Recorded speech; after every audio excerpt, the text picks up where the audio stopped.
Olá pessoal, tudo bem com vocês? Sou o professor Paulo Martins, professor de redação e quero falar aqui um pouquinho para você que vai fazer a prova da SEDUC esse domingo, falar sobre redação. Lá você vai fazer um texto dissertativo argumentativo. Vai ser colocado um problema para você, vai ser colocado para você um tema. Vamos imaginar um tema que poderia estar lá nesse dia? Vamos pensar que poderia ser, então, evasão escolar. Isso mesmo. Pensando aí, né, no momento no qual nós vivemos pós-pandemia, poderia muito bem ser evasão escolar, não é isso?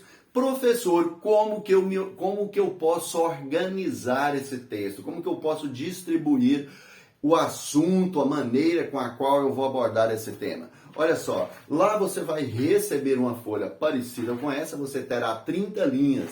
Você não pode escrever menos de 20 linhas e não pode escrever mais de 30 linhas. Por quê? Você vai ser eliminado caso você escreva menos de 20 linhas? Não. Você vai perder pontos, será descontado uma pontuação sua caso você escreva menos de 20 linhas. Se escrever mais de 30 linhas, você vai ganhar alguma coisa com isso? Também não. Também será descontado uma pontuação sua. Então, como que você poderia distribuir aqui o seu texto? Primeira coisa que eu quero falar para você é que você pode fazer esse texto em 4 parágrafos. Então, vamos lá? 4 parágrafos. Você faz uma introdução, o desenvolvimento 1, o desenvolvimento 2 e a conclusão. Certo? Combinado? É a melhor maneira, a melhor estrutura para você distribuir esse texto. Eu coloquei aqui, então, a introdução, número 1, o desenvolvimento 1, número 2, o desenvolvimento 3, né, que é o seu argumento, aí, o seu segundo argumento, e por último, a sua conclusão. Na primeira parte, que você pode usar em mais ou menos 6 linhas, pode ser 7 até umas 8 linhas, para que serve esse número 1 aqui, essa primeira parte, esse primeiro parágrafo? É o espaço qual você vai usar para apresentar o tema. Se está colocado para você que é para falar de evasão escolar, você tem que deixar isso de uma forma muito clara, muito bem clara, para quem vai ler o seu texto, certo? Você vai para a segunda parte. O que você faz nessa segunda parte? Se aqui você apresentou o problema da evasão escolar, deixou a sua tese, que é o seu ponto de vista, o que é a sua tese? Você deve ter colocado lá que a evasão escolar é algo que aumentou nos últimos anos, ou principalmente pós-pandemia. Lá, na introdução, você não vai desenvolver, você não vai explicar isso. O objetivo é você apresentar essa ideia, né, central aí, esse seu ponto de vista. Você vai para o segundo parágrafo, aqui é o seu argumento.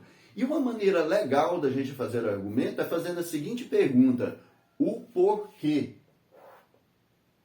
De acordo com a minha tese. Então, por exemplo, se eu disse que a evasão escolar é algo que aumentou, a pergunta que eu posso falar aqui é: por que isso aumentou nos últimos anos? Então, eu poderia abordar o primeiro problema como a falha do Estado, o descaso do Estado, a falta de investimento na educação. Esse seria o assunto do meu segundo parágrafo, que é o meu primeiro argumento.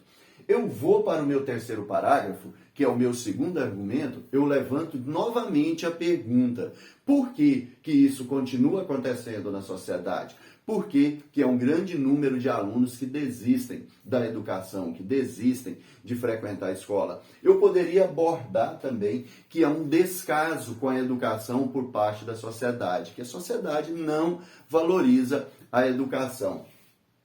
Bom, se na introdução eu abordei o problema e falei que nos últimos anos aumentou os casos de abandono escolar, e no meu segundo parágrafo eu discuti uma causa e falei que entre as causas é a falta de investimento por parte do poder público, a falta de investimento na educação, se no meu terceiro parágrafo eu discuti e falei sobre a questão do descaso da sociedade que pouco valoriza as questões educacionais do país, o que eu vou fazer na minha conclusão, no final do meu texto aqui? Na minha conclusão, é o espaço que eu tenho para poder trazer uma proposta de intervenção, uma reflexão sobre tudo que eu abordei e propor projetos, o que pode trazer de mudanças. Revisando o que nós falamos aqui, então, Na minha introdução, eu apresento o problema, aqui eu levanto uma causa e discuto, que poderia ser o Estado, eu levanto a segunda causa, que poderia ser a sociedade, e por último eu trago um projeto de intervenção que possa resolver isso, certo? Agora, aqui, como que eu posso começar esses parágrafos? Lembrando que esse primeiro parágrafo, como eu disse, você pode deixar aí mais ou menos 6 linhas, para cada um desses aqui, mais ou menos 8 linhas. E lembrando também que é importante que os seus argumentos sejam maiores do que o parágrafo de introdução e o parágrafo de conclusão. E como que eu poderia começar esses parágrafos, professor? Às vezes a gente acha o difícil é iniciar. Eu coloquei aqui algumas palavras-chave, tanto para a sua introdução, como para os dois desenvolvimentos, como também para a conclusão. Olha só, como que poderia ser isso? Você poderia começar com essas palavras. Não raro, as mídias têm noticiado casos de alunos que deixam de frequentar a escola, o que aconteceu de forma mais comum, principalmente pós-pandemia. Logo, é necessário pensar em estratégias que possam reverter essa problemática que tanto prejuízo traz para a sociedade. Olha, é uma maneira, uma dica. Você começa falando que as mídias têm noticiado isso com frequência, independente de qual seja o problema. Como que eu posso começar o meu primeiro argumento, o meu segundo parágrafo? Você não se decidiu aí que você vai discutir aqui a falha do Estado, a questão de investimento? Então, antes de você começar a escrever, antes de você desenvolver isso, por que não você apresentar isso logo no início? Olha como eu vou fazer isso aqui numa pequena frase, o início do meu segundo parágrafo, do meu primeiro argumento. Em primeiro lugar, é relevante entender que a falha por parte do Estado faz com que aumente os casos de evasão escolar no Brasil. A partir daí eu vou desenvolver esse assunto, como trazer exemplos de evasão escolar, como trazer as consequências disso para uma sociedade.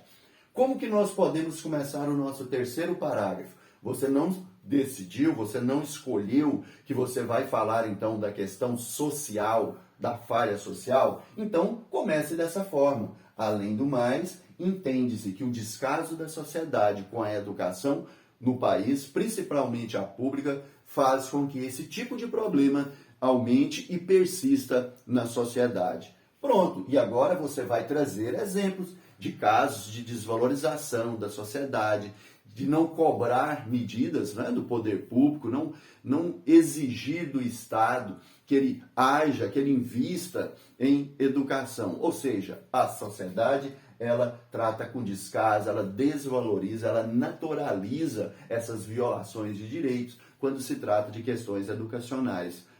E a sociedade, ela é omissa. Você poderia discutir isso. E o final, o seu último parágrafo, olha uma ideia para você começar aqui.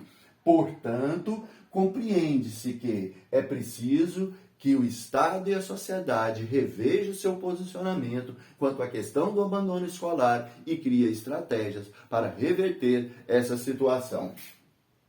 E você pode também terminar assim. Assim é necessário que o poder público invista dinheiro na educação, que o Estado faça a sua parte, ou seja, que você venha trazendo a solução para esse problema. Então, foram algumas ideias que eu quero deixar para você aqui e desejar também uma boa prova para você e que a sua aprovação seja algo certo, tá bom? Até mais, um grande abraço e obrigado. Valeu!